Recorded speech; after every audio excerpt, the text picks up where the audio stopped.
Smart helmet for riders to avoid accidents using IoT. Okay, first వరకు వచ్చేసరికి components చూసుకుందాం. So first వరకు components వచ్చేసరికి ఏంటంటే ఇది వచ్చేసరికి జీపీఎస్ అనమాట, లొకేషన్ ట్రాకింగ్ కోసం యూజ్ చేస్తున్నాం దీన్ని. సో ఇది వచ్చేసరికి ఏంటంటే మనకి మోటార్ అనమాట, వెహికల్ డిటెక్షన్. ఓకేనా, ఇందాక స్మార్ట్ హెల్త్తో పాటు విత్ వెహికల్తో డిటెక్షన్ అంటే లింక్అప్ ఉంటుంది అనమాట మొత్తం కంప్లీట్గా ఇది. ఓకేనా, ఇది వచ్చేసరికి ఏంటంటే ఆల్కహాల్ సెన్సర్ ఇది. ఓకే, ఇది వచ్చేసరికి ఏంటంటే వైబ్రేషన్ సెన్సర్, ఇంజన్ దగ్గర యూజ్ చేస్తే వైబ్రేషన్ సెన్సర్. ఓకే, ఇది వచ్చేసరికి నెక్స్ట్ సెన్సర్ ఏంటంటే ఇది మెమ్ సెన్సర్ అనమాట. ఇది మెమ్స్ సెన్సర్, మెమ్ సెన్సర్. ఇది ఎందుకు యూజ్ చేస్తామంటే హెల్మెట్ యొక్క పొజిషన్ బట్టి డిటెక్ట్ చేయడానికి, అంటే నాకు ఎప్పుడైనా సరే కింద పడ్డప్పుడు యాక్సిడెంట్ డిటెక్షన్ కోసం వాడుతున్నాం అన్నమాట. ఓకేనా, సో నెక్స్ట్ ఇది వచ్చేసరికి బజర్. ఓకే, ఇది వచ్చేసరికి జిఎస్ఎం మోడల్. ఇదంతా వచ్చేసరికి పవర్ సప్లై బోర్డ్ అనమాట. ఓకే, ఈ పవర్ సప్లై బోర్డులలో ఇది వచ్చేసరికి ఎల్సిడి 16x2 ఎల్సిడి. సో ఇది వచ్చేసరికి ఆర్డినో యూనో కంట్రోలర్ బోర్డు. దీనికి ఇచ్చే ఇన్పుట్ 12 volts అనమాట నేను ఇక్కడ. సో ఎప్పుడైనా సరే ఫస్ట్ సిమ్ ఇక్కడ యూజ్ చేయాలా. సో ఫస్ట్ ఇక్కడ సిమ్ యూజ్ చేసిన తర్వాత ఇక్కడ ఏం చేయాలంటే మనకి ఇక్కడ 2 లైట్స్ ఉంటాయి. ఒకటి ఇక్కడేమో పవర్ ఎల్ఈడి ఉంటుంది, ఒకటి ఇక్కడేమో సిగ్నల్ ఎల్ఈడి ఉంటుంది. ఇక్కడ ఈ సిగ్నల్ ఎల్ఈడి విత్ ఫాస్ట్గా బ్లింక్ అవుతుంది కదా, ఇక్కడ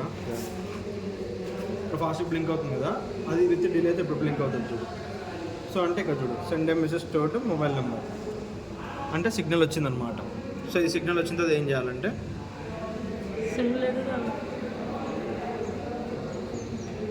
సో ఇప్పుడు ఈ నెంబర్కి నేను మెసేజ్ అనేది సెండ్ చేయాలన్నమాట. ఇందులో ఇప్పుడు ఈ నెంబర్ ఉంది కదా, ఈ నెంబర్కి ఏం చేయాలంటే నేను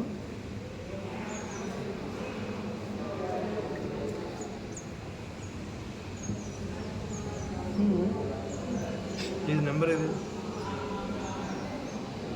నెంబర్ ఐడియా ఉందా దాన్ని? ఎవరు 7386494016. సో దీనికి ఇప్పుడు నేను ఏం చేయాలంటే స్టార్ ఇచ్చేసి ఈ మొబైల్ నెంబర్ ఎవరిది?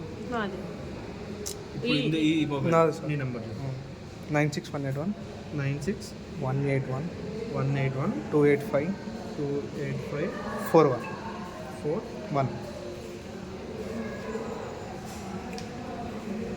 సో మొబైల్ నెంబర్ రిజిస్టర్ చేసుకోవాలి సార్. ఫస్ట్ రిజిస్టర్ చేసుకోవాలి. సో ఇది రిజిస్టర్ అయింది కదా. సో ఈ రిజిస్టర్ అయిపోయిన తర్వాత ఆ నెంబర్కి మెసేజ్ వెళ్ళిపోతుంది, నార్మల్ మెసేజ్ వెళ్ళిపోతుంది అనమాట. సో ఈ నెంబర్ నాన్ డిస్ప్లే అంత వరకు వెయిట్ చేయాలి కాసేపు.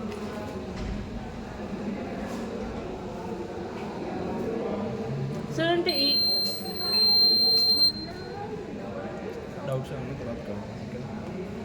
సో జిఎన్ పడ్డదంటే వీటి యొక్క డేటా అనేది దీనికి వెళ్తుంది అనమాట. సో ఇక్కడ ఏంటంటే మనకి ఇంకో స్విచ్ ఉంటుంది అనమాట. ఇక్కడ ఇది హెల్మెట్ స్విచ్ అనమాట.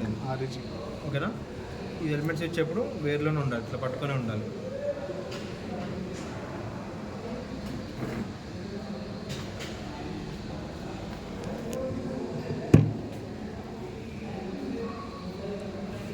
సో హెల్మెట్ నాట్ వేర్ ఇలా లొకేషన్తో వచ్చింది ఇక్కడ. ఓకేనా, ఇప్పుడు నార్మల్ ఇప్పుడు మళ్ళీ పట్టుకున్నాం కాబట్టి వేర్ అనమాట. సో ఇది నెక్స్ట్ వచ్చేసరికి ఇది మెమ్ సెన్సార్ కదా, ఇది మెమ్ సెన్సార్ ఇట్లా ఉన్నంత వరకు స్టేబుల్ అనమాట. సో ఇది ఎప్పుడంటే చేంజ్ అవ్వము ఆటోమేటిక్గా యాక్షన్ డిటెక్టెడ్ అనమాట. ఓకే, మళ్ళీ అలాంగ్ విత్ లొకేషన్తో మనకు అది వెళ్ళిపోతుంది. సో ఇది వచ్చేసరికి ఆల్కహాల్ సెన్సింగ్ డిటెక్ట్ చేసుకున్నా సరే ఆటోమేటిక్గా ఆఫ్ అయిపోతుంది వెహికల్. సో ఇది కూడా వచ్చేసరికి వైబ్రేషన్ సెన్సార్ ఆటోమేటిక్. ఇది కూడా ఎప్పుడైనా వైబ్రేషన్ అంటే ఇంజన్ దగ్గర ఏమైనా వైబ్రేషన్ ఎక్కువ అప్పుడు డిటెక్ట్ అవుతుంది, ఆటోమేటిక్గా వెహికల్ అనేది ఆఫ్ అయిపోతుంది అనమాట. ఓకేనా.